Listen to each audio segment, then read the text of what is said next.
Alex Jaquez of Groundwork Collaborative. Welcome back, Alex. Thanks for having me back. So the president set a new record for the length of his State of the Union speech. There's a lot to get into from last night. How effective, though, broadly speaking, was his messaging last night? So I think this goes back to what I said yesterday, which was the president was going to try to paint a rosy picture, and the American people are just not feeling that picture. He called it a golden age. He called it the greatest economy that we have ever had.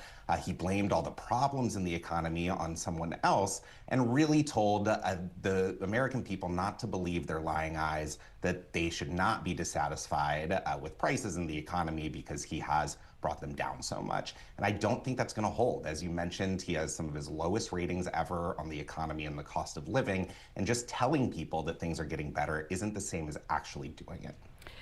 You're right. So the president did deliver a very upbeat vision for the economy of the country. I'm wondering how you think Governor Spanberger of Virginia did when it comes to countering that sentiment. I think she laid it out in much the same way that she prosecuted the case during her campaign for governor.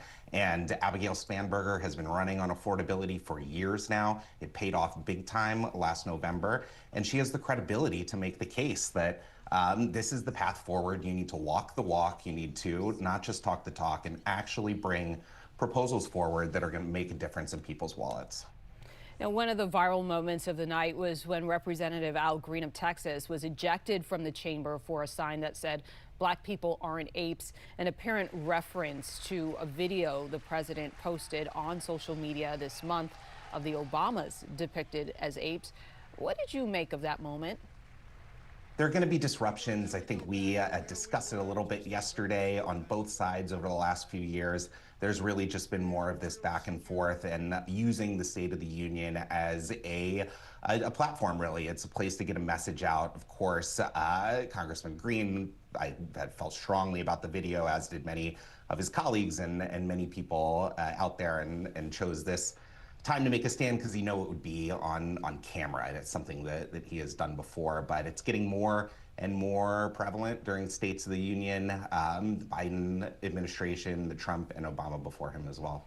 So let's talk big picture as we wrap here. The midterms, less than 9 months away now. Did this speech set the tone for the deciding issues in the race ahead for voters?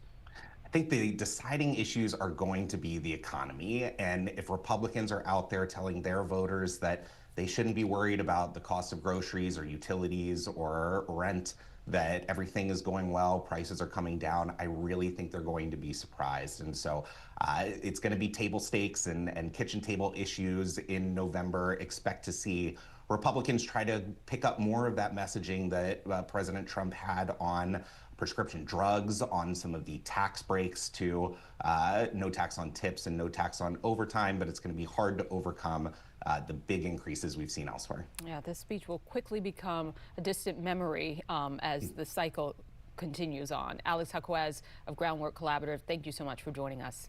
Thanks for having me. Coming up on